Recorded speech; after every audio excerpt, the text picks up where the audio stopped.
नमस्कार, मी यामिनी मामुणकर. हितगुज या कार्यक्रमामध्ये तुम्हा सगळ्यांचं स्वागत.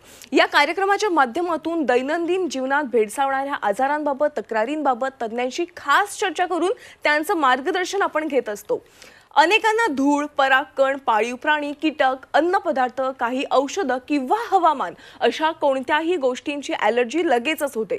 पण ही ॲलर्जी होण्यामागील कारण कोणतं, त्याची काही लक्षणे दिसतात का आणि त्यावरील उपचार पद्धती कोणत्या, या सगळ्याची माहिती आज आपण घेणार आहोत. ॲलर्जी समज गैरसमज या विषयावर मार्गदर्शन करण्यासाठी आपल्यासोबत आहे डॉक्टर बेला गांधी. डॉक्टर आपल्या स्टुडिओमध्ये आलेले आहेत. डॉक्टर, आपलं मनापासून स्वागत आहे. नमस्कार. नमस्कार. प्रेक्षक हो, मी तुम्हाला अगदी डॉक्टरांची थोडक्यात ओळख करून देते. डॉक्टर बेला यांना अध्ययनात आणि विद्यार्थी दशेत कायम प्रथम राहिलेले आहेत. डॉक्टर बेला या MBBS MD पीडियाट्रिक्स निष्णात बालरोग तज्ज्ञ असून त्यांना 20 वर्षाहून अधिकचा अनुभव आहे. 2019 मध्ये ॲलर्जीच्या उच्च शिक्षणासाठी जगातील अतिउच्च साऊथहॅम्प्टन इंग्लंड येथे MSc ॲलर्जी इम्युनॉलॉजी शास्त्राची डिग्री देखील त्यांनी घेतलेली आहे. तसेच त्यांनी गाईज हॉस्पिटल आणि सेंट थॉमस या हॉस्पिटलमध्ये व्हिजिटिंग कन्सल्टंट म्हणून देखील काम केलेलं आहे. इतक्या वर्षाचा प्रदीर्घ वर्किंग अनुभव घेऊन पुण्यामध्ये डॉक्टर बेलाज ॲलर्क्युअर हॉस्पिटलची स्थापना करून एक उत्तुंग भरारी त्यांनी घेतलेली आहे. अनेकांना ॲलर्जीबाबत अनेक गैरसमज आहेत आणि म्हणूनच डॉक्टर बेला यांनी या आजाराची जनजागृती करण्यासाठी पुढाकार घेतला आणि कोणतीही ॲलर्जी ही पूर्णपणे बरी होऊ शकते असा विश्वास लोकांमध्ये निर्माण केलेला आहे. तर ॲलर्जीविषयी कोणते समज आणि गैरसमज आहेत हे आपण डॉक्टर बेला यांच्याकडनं जाणून घेणार आहोत. डॉक्टर, पुन्हा एकदा तुमचं स्वागत आहे झी24 ताच्या हितगुज या कार्यक्रमामध्ये. विषयाला सुरुवात करायची आहे. ॲलर्जी विषयी अनेकांच्या मनात समज गैरसमज आहेत, पण सुरुवात करूया आपण. ॲलर्जी म्हणजे नेमकं काय आहे याविषयी तुम्ही सांगा. ॲलर्जी म्हणजे अन्यथा निरुपद्रवी असलेल्या बाह्य किंवा वातावरणातील पदार्थ किंवा वस्तूंना आपली प्रतिकारशक्ती एक असामान्य प्रतिकार देते आणि ज्यामुळे एक दाहक प्रतिसाद उत्पन्न होतो, त्याला म्हणतात ॲलर्जी. बरं. जगभरातील सर्वसामान्य आजारापैकीच हा एक आजार आहे. बहुतेक देशातील 10 ते 40% लोक या आजाराने ग्रस्त आहेत. भारतातही ह्या आजाराचा धोका वाढत चालला आहे आणि भारतातही असं नोंदवलं गेलं आहे की 20 ते 40% लोक या आजाराने प्रभावित आहेत. बरं, पण मॅम, ॲलर्जी रुग्णाला कशी होते नेमकी?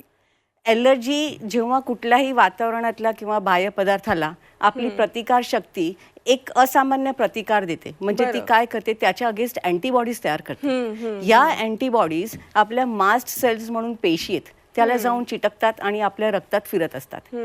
ते रक्तात फिरत असताना परत जो बाह्य पदार्थ किंवा तो वातावरणातला पदार्थ आपल्या शरीराच्या संपर्कात आला तर तो अजून अँटीबॉडीज तयार करतो आणि त्यांच्या अँटीजन अँटीबॉडी अट्रॅक्शनमुळे ते त्या मास्ट सेल्सला जाऊन चिटकतो. तो एकदा चिटकला की त्या मास्ट सेल्स नाश पामतात आणि त्याच्यात ऑलरेडी तयार असलेल्या रासायनिक स्त्राव किंवा द्रव्य, ज्याला आम्ही म्हणतो हिस्टामिन, किमोटेक्टिक फॅक्टर्स, लिकोट्राईन फॅक्टर्स, ते बाहेर पडतात, रक्तात मिसळतात आणि ते ॲलर्जीची लक्षणं पूर्ण शरीरात कुठे पण त्या ॲलर्जीची लक्षणं कुठेही आपल्याला दिसून येतात. बरोबर.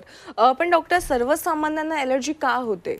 ॲलर्जी का होते त्याचं नक्की कारण नाही सांगता येत, पण हो, कुठे ना कुठेतरी अनुवांशिक घटक, वातावरणातील बदल, या सगळे कुठे ना कुठे ॲलर्जी निर्माण करण्यात कारणीभूत आहे. माझ्याकडे खूपदा रुग्ण येतो आणि म्हणतो, मॅडम, आम्ही त्याच वातावरणात राहतोय, आम्ही तेच खातोय, आम्ही तेच पितोय, तरी आम्हाला ॲलर्जी होतीये. तर ह्याचं काय कारण आहे? तर ते आपली प्रतिकारशक्ती बदलत असते. ती कधी कधी बदलते जेव्हा विटामिन D कमी असतं, विटामिन D3 कमी असतं, जीवनसत्व B कमी असतं, लोहतत्व म्हणजे आयर्न डेफिशियन्सी होते, जेव्हा तुम्हाला नुकतंच एक कुठलं तरी व्हायरल इन्फेक्शन झालं आहे, मधुमेहाचा त्रास आहे, रक्ताची साखर कमी जास्त होणे, थायरॉईडचा आजार होणे, मासिक पाळी येताना, मासिक पाळी जाताना, प्रेग्नेन्सीच्या वेळेला, या सगळ्यांच्या वेळेला आपली प्रतिकारशक्ती बदलते आणि ज्या पदार्थांना ती आधी ओळखण्याचा भास देत होती त्यांना अनोळखी रिस्पॉन्स देऊन त्याच्या अगेन्स्ट अँटीबॉडीज तयार करते आणि त्यामुळे ती ॲलर्जीचं निर्माण होतं. तर खूपदा जर ह्या घटक तुम्ही नीट केल्या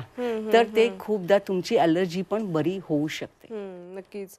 मगाशी जसं की म्हणाले की धूळ असेल, परागकण असतील, पाळीव प्राणी किंवा हवामानातला जो बदल आहे किंवा एखादा पदार्थ आहे, खाद्यपदार्थ आहे, या सगळ्यांमुळे ॲलर्जी होते.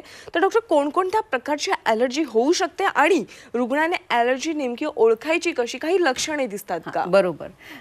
ॲलर्जी खूप प्रकारची असं होऊ शकते. कोणाला औषधाची ॲलर्जी असते, कोणाला खाद्यपदार्थाची ॲलर्जी असते, कोणाला धुळीमधले कीटक जे खूप सूक्ष्म असतात त्याला माइट्स म्हणून म्हणतात. त्याची ॲलर्जी आपल्या भारतात खूप कॉमन आहे आणि त्यामुळे खूप ॲलर्जिक अस्थमा किंवा ॲलर्जिकचे रायनायटिस असे सिम्पटम्स दिसून येतात. खूप जणांना पाळीव प्राण्याची ॲलर्जी असते. कधी कधी कबुतरांची विष्ठा किंवा कुठल्या प्राण्यांची पक्ष्यांची विष्ठा त्याच्या पंख्याची ॲलर्जी होऊ शकते. आणि खूपदा मधुमाशी किंवा कुठल्या कीटकच्या विषबाधाची पण ॲलर्जी होऊ शकते आणि ती पण ॲलर्जी आपण त्याचं निदान करून ती बरी करू शकतो. ॲलर्जीची लक्षणं म्हणजे नाक गळणे, शिंका येणे, पडसे येणे, लालसर डोळे होणे, त्याच्यातनं पाणी येणे, तुम्हाला डोळ्याला खाज येणे, छातीत घट्टपणा वाटणं, त्याच्यात गरगर होणे, दम लागणे, खोकला येणे आणि बाकीचं त्वचा लालसरपणे होणे, म्हणजे त्वचा लालसर होणे, कोरडी होणे, त्याच्यावर खपली धरणे, गांद्या उठणे, पित्त उठणे, डोळा सुजणे, ओठ सुजणे, मळमळ होणे, आकडी येणे आणि कुठे कधी कधी जुलाब किंवा उलट्या होणे हे पण कुठे ना कुठे ॲलर्जीची लक्षणं आहे. तीव्र ॲलर्जीची लक्षणं म्हणजे श्वासनलिकेला सूज येणे, श्वास घ्यायला त्रास होणे, रक्तदाब कमी होणे, हृदयाचे ठोके कमी होणे, पूर्ण अंगाला लालसरपणा येऊन गांद्या उठणे आणि ह्या सगळ्या खूप तीव्र ॲलर्जीच्या लक्षणं आहेत आणि ह्या वेळेला तातडीक सेवेची गरज असते आणि कधी कधी रुग्णाला हॉस्पिटलमध्ये ॲडमिट करून उपचार पण द्यावा लागतो. बरोबर. डॉक्टर, कोणत्या प्रकारची ॲलर्जी झाली याचं निदान करण्यासाठी काही चाचण्या किंवा टेस्ट कराव्या लागतात का आणि त्या कोणत्या असतात? ॲलर्जीच्या टेस्ट म्हणजे सर्वात मोठं ॲलर्जीची टेस्ट किंवा चाचणी इज त्या रुग्णाचा वैद्यकीय इतिहास. जर तुम्ही तो रुग्णाचा वैद्यकीय इतिहास व्यवस्थित विचारला किंवा तुम्ही त्या रुग्णाकडनं कुठला ॲलर्जनची शक्यता आहे जर ते वधवून घेतलं किंवा तुम्ही ते शोधून काढलं तर ॲलर्जीचं पुढच्या चाचण्या सोप्या होतात आणि ते ॲलर्जनकडे आपल्याला पोचणं सोपं होतं. मी तुम्हाला एक उदाहरण द्यावंसं मला वाटतंय की मी जेव्हा लंडनमध्ये शिकत होते तेव्हा माझ्या भाचीला डिलिव्हरी झाली. तिला एक बाळ झालं, नॉर्मल डिलिव्हरी, व्यवस्थित 3 किलोचं बाळ होतं. 8 दिवस झाल्यानंतर बाळ थोडं किरकिर करायला लागलं आणि बाळाच्या अंगावरती रॅशेस दिसायला लागले. तर त्यांनी भरपूर डॉक्टरांना दाखवलं, पिडियाट्रिशियन झाले, स्किन स्पेशालिस्ट झाले, सगळं झालं, सगळ्या ट्रीटमेंट करून झाल्या, पण ती रॅश पूर्णपणे बरी होईना आणि बाळाचं रडणं काही थांबेना. जेव्हा माझ्याकडे आली तेव्हा ते 4 महिन्याचं बाळ होतं. ते बाळ अंगावरती फक्त बाळाला अंगावरचं दूध होतं, बाकीचं काही नव्हतं. मी फक्त तिला सांगितलं, माझं फक्त एक ऐक, तू तुझ्या आहारातनं फक्त दूध आणि दुधाचे सगळे पदार्थ बंद कर. तू तुझं दूध बाळाला दे, कारण बाळाला आईच्या दुधापेक्षा दुसरा कुठलाही चांगला आहार नाही आहे, पण फक्त तू तुझ्यातनं दूध आणि दुधाचे पदार्थ बंद कर. तिनं माझं ऐकलं आणि मला 3ऱ्या दिवशी तिनं फोन केला, काकी माझं बाळ आता एकदम काल रात्री व्यवस्थित झोपलंय आणि त्याच्या अंगावरची रॅश पण 90% कमी झाली. तर याचा अर्थ काय आहे की बाळाला त्या दुधाच्या प्रोटीनची ॲलर्जी होती जे त्याला बाळाच्या आईच्या दुधातनं मिळत होतं. जेव्हा बाळाच्या आईच्या दुधात आपण ते आईच्या दुधात आपण जर दूध प्रोटीन ते कमी केलं ते बाळाला मिळालं नाही आणि बाळ बरं झालं. तर याचा अर्थ आहे की बाळाला आपण कायमचं दूध बंद करणार आहे का? नाही, आपण दूध देणार आहे, पण ते वेगळ्या पद्धतीनं देणार आहे, ते मी तुम्हाला पुढे सांगेन. अजून अशाच दुसरं एक उदाहरण द्यावं असं वाटतंय मला की एक जोडपं आलं तर नवीन लग्न झालं होतं, 6 महिने झाले असतील. 2-3 महिने लग्न झाल्यानंतर त्या मुलीला थोडासा खोकल्याचा आणि दम्याचा त्रास सुरू झाला. तो काही केला बरं होईना, भरपूर डॉक्टर झाले, सगळं बरं होईना आणि नवऱ्याला स्मोकिंगची सवय होती. त्यामुळे सगळं असं झालं की ते स्मोकिंगमुळेच तिला त्रास होतोय आणि नवऱ्याने प्रयत्न पण केला स्मोकिंग सोडायचा, पण ते काही त्याचं सुटेना. ते जेव्हा माझ्याकडे आले तर आम्ही म्हटलं बरं ठीक आहे, आपण बाकीच्या सगळ्या टेस्ट करू. त्यांचा भर होता की तुम्ही स्मोकिंग किंवा बाकीच्याच एरो ॲलर्जन्सची टेस्ट करा, पण आम्ही ठरवलं की नाही. मी जेव्हा तिला बघितलं मला थोडेसे तिच्या अंगावरती रॅशेस दिसल्या, त्वचा कोरडी वाटली, थोड्या रॅशेस दिसल्या. म्हटलं आपण आता तिची वैद्यकीय हिस्ट्री विचारून थोड्या खाद्यपदार्थाची पण टेस्ट करूया. आम्ही जेव्हा टेस्ट केली तर त्याच्यात काय निघावं, सगळे एरो ॲलर्जन्स, सगळं स्मोकिंग, सगळं निगेटिव्ह होतं. काय निघावं तर तिला अंड्याची ॲलर्जी निघाली. आम्ही जेव्हा तिच्या आईला सांगितलं, म्हटलं ओ तिला तर अंड्याची ॲलर्जी. तर मला म्हणाली, हो मॅडम, तिला लहानपणापासून अंड चालत नाही आम्ही घरी तिला अंड केलं तरी आम्ही तिला बाहेरच्या खोलीत पाठवतो, कारण त्या अंड्याच्या वासनी पण तिला खोकला सुरू होतो. आणि आता सध्या काय होत होतं, ते दोघं एकटेच राहत होते. नवरा जरा कामावरनं उशिरा यायचा, पटकन काय बनणार म्हणून अंडा भुर्जी किंवा अंडा ऑमलेट बनवून द्यायची, आणि ती स्वतःसाठी वेगळं का बनवायचं म्हणून ती पण स्वतः तेच खायची. आणि जेव्हा आम्ही तिला अंड्यापासून लांब केलं, तिचा खोकला बरा झाला, तिचा दमा बरा झाला, तर ती कुठल्याही औषधावरती नाही आहे. आणि त्या जोडप्यांना 1 वर्षाची मुलगी पण आहे आणि ते छान नांदतायत. म्हणजे ॲलर्जी कोणत्याही प्रकारची होऊ शकते आणि ती कधी पण होऊ शकते. म्हणजे तिला लहानपणी ती ॲलर्जी होती आणि अचानक आता लग्नानंतर परत एकदा तो कारण ती त्या संपर्कात आली. आधी ती ते अंड्याच्या संपर्कात नव्हती, कारण त्यांना माहिती होतं, पण ती कुठेतरी ते विसरलं गेलं आणि ते अंड्याच्या संपर्कात आली आणि तिला त्याचा त्रास झाला. नक्कीच. डॉक्टर, ॲलर्जीच्या या विविध ट्रीटमेंटचं काही स्वरूप आहे का? आपण वेगळ्या वेगळ्या अजून चाचण्या पण करू शकतो. म्हणजे आता ही वैद्यकीय इतिहास घेऊन, आता जेव्हा आपण हे एकदा वैद्यकीय इतिहास घेतला जातो तेव्हा त्या एक ॲलर्जींची यादी तयार केली जाते. या ॲलर्जींच्या यादीचे प्रोटीन कॉन्सन्ट्रेशनचे सोल्युशन्स असतात. ते रुग्णाच्या हातावरती एक एक एक एक थेंब ठेवला जातो आणि त्याच्यावरती जस्ट स्क्रॅच केल्यासारखं केलं जातं आणि त्या रुग्णाला 20 मिनिटं क्लिनिकमध्ये बसायला सांगितलं जातं. जर त्या 20 मिनिटात त्याच्या आजूबाजूला लहान पुरळ उठल्यासारखं उठलं तर त्या रुग्णाला त्या पदार्थाची ॲलर्जी असते. अशाच रक्ताच्या पण चाचण्या केल्या जातात. रक्ताच्या चाचण्यामध्ये जर कोणाला अंड्याची ॲलर्जी असेल, कोणाला माशाची ॲलर्जी असेल, तर त्याच्या अगेन्स्ट त्यांच्या शरीरात अँटीबॉडीज असतात. त्याचं मोजमापन करून त्यांना त्यांची ॲलर्जी की नाही ते बघितलं जातं.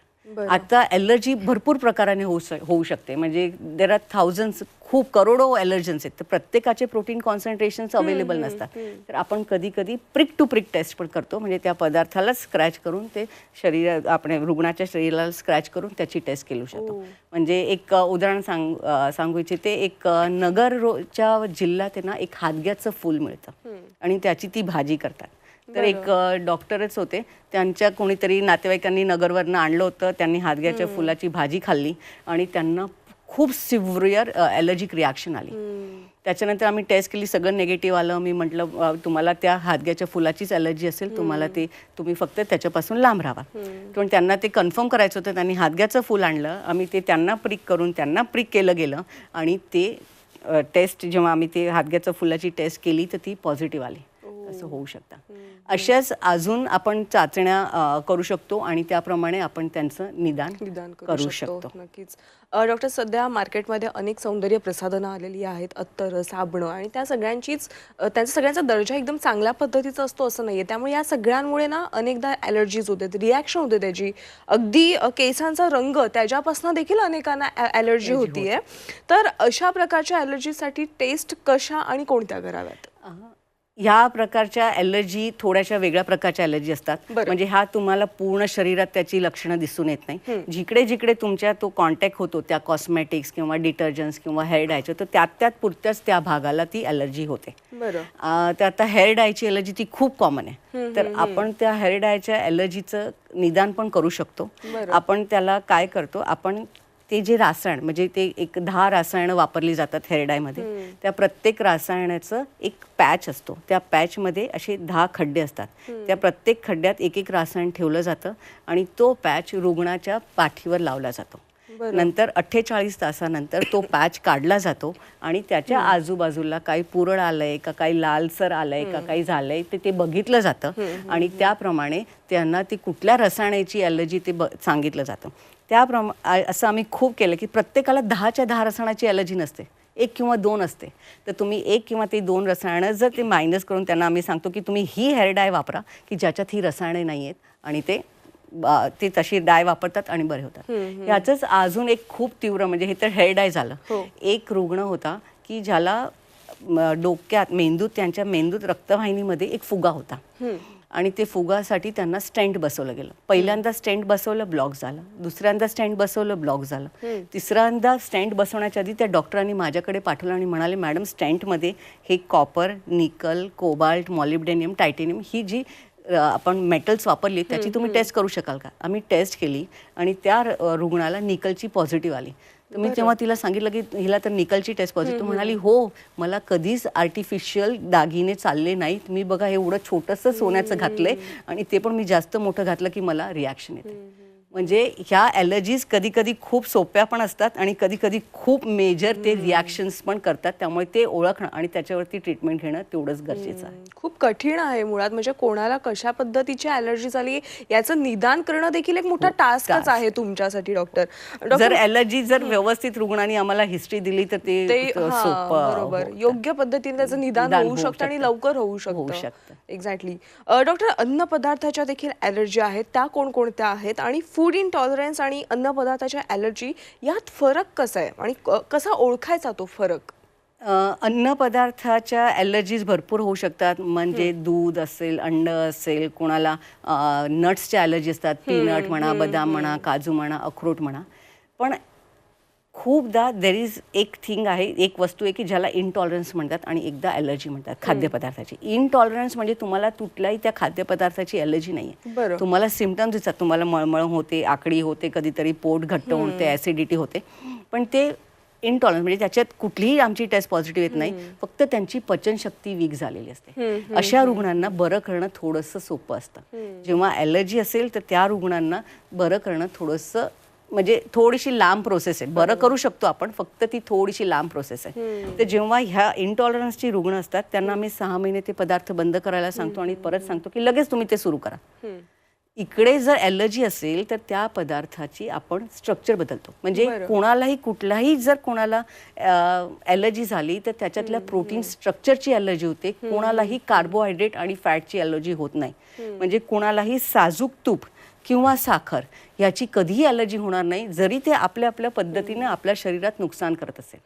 हो, तर आपण काय करतो, मी तुम्हाला जेव्हा सांगितलं की त्या बाळाला आपण दूध बंद करणार का, नाही, आपण त्याला दूध देणार आहे. पण जेव्हा पहिल्यांदा आपण त्याला दूध देऊ तेव्हा त्याचं प्रोटीन स्ट्रक्चर बदलून दूध देऊ. It will be in the form of a cake, ज्याच्यात दूध 180 डिग्रीवरती 20 मिनिटं बॉईल झालंय. त्याचं प्रोटीन स्ट्रक्चर बदललं, जे आपली प्रतिकारशक्ती आयडेंटिफाय करू शकत नाही आणि ती ॲक्सेप्ट करते. तसं दुसरी स्टेप येते ते बिस्किट ज्याच्यात दूध आहे. तिसरी स्टेप येते जेव्हा आपण कढी करतो. चौथी स्टेप येते की जेव्हा दही टाकून थोडासा डोसा केला जातो किंवा आपलं इडली केली जाते. 5वी स्टेप येते ती कधीतरी थोडंसं दूध टाकून रव्याचा शिरा. त्याच्यानंतर पिझ्झा म्हणजे ज्याच्यात तो चीज 180 डिग्रीवरती 20 मिनिटं झालं. अशा स्टेपवर 10व्या स्टेपला दूध येते आणि अशी आपण ही ट्रीटमेंट करू शकतो. आता खूप एरो ॲलर्जन्स आहेत. कोणाला धुळीच्या कणाची ॲलर्जी आहे, कोणाला परागकणाची ॲलर्जी आहे. तर ह्यांची ॲलर्जी आपण कशी बरी करू शकतो? तुम्हाला माहिती आहे का, आधीच्या जमान्यात राजांना थोडं थोडं सर्पविष दिलं जायचं की पुढे जाऊन जर त्यांना सर्पडंख झाला तर ते विष चढू नये. चाणक्याने चंद्रगुप्त मौर्यला 3 वेळा असं विषबाधाने वाचवलं. तर त्या सेम प्रिन्सिपलला आपण काम करतो. आपण काय करतो, ते जे ॲलर्जन आहे त्याचं छोटंसं प्रमाण घेतो आणि ते डायल्यूट करतो आणि ते डायल्यूट करून ते थोडं थोडं शरीर म्हणजे रुग्णाला दिलं जातं की त्याच्या अंगीच त्याच्या शरीरात टॉलरन्स डेव्हलप होतो आणि त्याची ॲलर्जी कमी होते. नक्कीच. डॉक्टर, पण सगळ्यात महत्त्वाचा प्रश्न की आता आपले असंख्य आपले प्रेक्षक आहेत जो त्यांना देखील हा प्रश्न पडला असेल की ॲलर्जी पूर्णपणे बरी होऊ शकते का? अगदी थोडक्यात सांगा. हो, ॲलर्जी पूर्णपणे बरी होऊ शकते. 90% म्हणजे ॲलर्जी 90% ॲलर्जी तर पूर्णपणे बरी होऊ शकते. 10% ॲलर्जीचं असं आहे की त्या पदार्थापासून तुम्हाला लांब राहायचंय. आज एक उदाहरण द्यायचं मी सांगू इच्छिते की एक आपलं भारत एक शेतकरी प्रधान देश आहे. एक शेतकरी होते, त्यांना मधुमाशाची ॲलर्जी होती आणि तिसऱ्यांदा तर त्यांना इतकी मधुमाशी चावल्यानंतर ते बेशुद्ध पडले होते. कोणीतरी त्यांना लांबनं बघितलं शेतात, त्यांना ते हॉस्पिटलमध्ये घेऊन घेतले. त्यांचे ठोके हृदयाचे कमी झाले होते, कसेबसे ते वाचले आणि नंतर ते आले. प्रत्येक डॉक्टरांकडे जायचे, ते म्हणाले ह्याच्यावरती काही औषध नाहीये. त्यांना कोणीतरी सांगितलं तुम्हाला रक्तात दोष आहे, म्हणून ते हिमॅटॉलॉजिस्टकडे गेले. तिकडनं माझ्याकडे आले. जेव्हा आम्ही ते टेस्ट केली तर त्याची मधुमाशीची टेस्ट पॉझिटिव्ह पण आली विषची आणि त्याच्यावरती आम्ही ट्रीटमेंट दिली आणि आता ते एकदम बरे. त्यांना त्याच्यानंतर 2 वेळा पण मधुमाशा चावलेत पण त्यांना ॲलर्जीचं रिॲक्शन आलेलं नाही. त्यामुळे मी हे का सांगू इच्छिते की लोकांचा असा गैरसमज आहे की ह्याच्यावरती काही ट्रीटमेंटच नाही, असं नाहीये. ॲलर्जीवरती ट्रीटमेंट आहे. जर तुम्ही व्यवस्थित निदान करू शकला आणि त्याच्यावरती जर व्यवस्थित ट्रीटमेंट दिली तर ती पूर्णपणे बरी होऊ शकते. नक्कीच. आणि हाच अनेकांना गैरसमज आहे. मॅम, जाता जाता सर्वसामान्यांसाठी काय संदेश द्याल?